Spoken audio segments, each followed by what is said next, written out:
కాంగ్రెస్ ప్రభుత్వం బీసీలకు మేలు చేసేందుకు కుల జనగణన చేసింది. మీరు ఏ రాష్ట్రంలో చేయకపోగా ఆ కుల జనగణన సరిగ్గా జరగలేదంటారు. ఏ విధంగా సరిగ్గా జరగలేదో సైంటిఫిక్గా మీరు ప్రూవ్ చేసేందుకు మీరు రండి. ఇవాళ 6 గ్యారంటీలకు సంబంధించిన అంశంలో ప్రతిరోజు అన్ని అంశాల గురించి కూలంకుషంగా చెబుతున్నప్పటికి కూడా వినకుండా అబద్ధాలను ప్రచారం చేస్తూ 6 గ్యారంటీలు అమలు కాలేదంటున్నారు. 6 గ్యారంటీల మీద మీరు చర్చించడానికి రండి. ఆంధ్రప్రదేశ్లో సూపర్ 6 పేరు మీద ఇంతవరకు అది చేయలేమని చెప్పిన దాని విషయంలో మీరు ఏం మాట్లాడరు. కానీ 6 గ్యారంటీల్లో బీఆర్ఎస్ మాట్లాడినట్టే మీరు మాట్లాడుతున్న తీరు ఎవరు గుర్తుపట్టట్లేదు. లేదు, రాష్ట్రాభివృద్ధి కోసం రేవంత్ రెడ్డి గారు ఏ ప్రణాళికలు చేసిండ్రో మీకు తెలియకపోతే తెలియజెప్తాం, రండి వినండి. దాని కొరకు మీరేమైనా చేయగలిగితే చేయండి. కానీ ఏమిరా బాలరాజు టైపు ఏంది మీతో నీ లొల్లి? తెలంగాణ రాష్ట్రానికి తెలుగు టీవీలకి పంచాయతీ ఏంది? మీ వల్ల ఒరిగింది ఏంది? మీతో నీ పంచాయతీ ఏంది? అసలు హాయిగా ఏమంటాము, రోజుకు 2-3 మైక్లను పిలిపించుకోవడం, రాద్ధాంతం చేయడం తప్పితే మీరు చేసేది ఇంకొకటి ఏమీ లేదు. పొద్దుగాల లేస్తే హిందూ ముస్లిం పంచాయతీ, ఇండియా పాకిస్తాన్ పంచాయతీ, లేదంటే ఈ కులం ఆ కులం పంచాయతీ, ఆ మతం ఈ మతం పంచాయతీ తప్పితే మీకు కొత్త పని ఏముంది? వివిధ రాష్ట్రాలకు సంబంధించిన మంత్రులు ఆ ఉన్న బడ్జెట్లో ఏదైనా నిధులు ఆయా రాష్ట్రాలకు తెచ్చుకునే పరిస్థితి ఉన్నది. ఈరోజు రాష్ట్రం ఏదైనా రాజకీయ వైరుధ్యాలు ఏమున్నా ఆయా రాష్ట్రాల మంత్రులకు సంబంధించి ఆంధ్రప్రదేశ్ మంత్రులు సైతం ఇలా వాళ్ళ రాష్ట్రానికి ఏ విధంగా నిధులు తెచ్చుకుంటుండ్రో లెక్కలున్నాయి.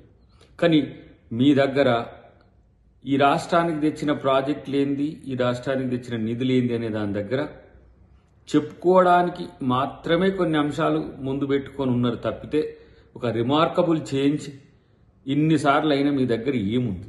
కిషన్ రెడ్డి గారు అయితే మూడోసారి కూడా మంత్రే. కాబట్టి ఇలా కేవలం రాజకీయాల కోసం కేసీఆర్ లేని ఈ సందర్భాన్ని మేము వాడుకోవచ్చని కేసీఆర్ ఏజెంట్లుగా మారి కేసీఆర్ మాటలే బీజేపీ నాయకులు మాట్లాడుతున్న పరిస్థితి మనం గమనిస్తున్నాం. కాబట్టి రేవంత్ రెడ్డి గారు వేసిన ప్రధానమైన అంశాలకు సూటిగా సుత్తి లేకుండా సమాధానం చెప్పే దమ్ము మీకుందా? అది ఉమ్మడి వేదికను మీరు ఏదైనా ఏర్పాటు చేస్తే మేమందరం రావడానికి సిద్ధం, చర్చించుకుందాం. రాష్ట్ర ప్రయోజనాల కోసం తప్పితే జగడాల కోసం మాత్రం కాదు అనే విషయాన్ని గుర్తుపెట్టుకోండి. బీజేపీ అంటే పర్యాయపదం భారతీయ జగడాల పార్టీ అన్నట్టుగా మారిన పరిస్థితి. రాష్ట్రంలో మాట్లాడుతున్న 2 మంత్రులు, అది కిషన్ రెడ్డి గారు కావచ్చు, బండి సంజయ్ గారు కావచ్చు, జగడాలు పెట్టడానికి పంచాయతీల కొరకు ఉన్నది బీజేపీ తప్పితే ప్రజల కొరకు ఉందా అనేది ఇలా అనుమానం వస్తున్న పరిస్థితి. ఇప్పటికీ 3వసారి మీరు అధికారంలోకి వచ్చిండ్రు కేంద్రంలో. మీరిద్దరూ ఈ రాష్ట్రానికి లేదంటే మోడీ అమిత్ షా తెలంగాణ రాష్ట్రానికి ఏం తెచ్చిండ్రు అని చెప్పడానికి మీకేమైనా సమాచారం ఉంటే మీరు ఎక్కడ పిలిచినా రావడానికి కాంగ్రెస్ ప్రభుత్వం, కాంగ్రెస్ పార్టీ సిద్ధంగా ఉంది.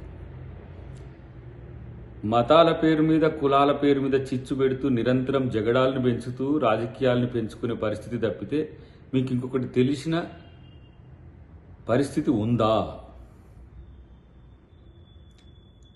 మేం ఈరోజు కాంగ్రెస్ పార్టీకి ఒక సవాల్ విసురుతున్నాం. బీజేపీ కిషన్ రెడ్డి గారికి, బండి సంజయ్ గారికి, మీరు ఏ ప్రదేశంలో ఎక్కడ పెట్టినా కాంగ్రెస్ పార్టీ ఈరోజు రావడానికి సిద్ధంగా ఉంది.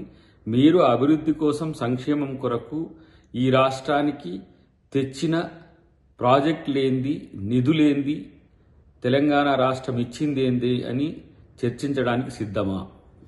ప్రపంచంలో ఏ మూల ఏ క్షణం ఏం జరుగుతుందో వేగంగా తెలుసుకోవడానికి తొలి వెలుగు వాట్సాప్ ఛానల్ని ఫాలో చేయండి.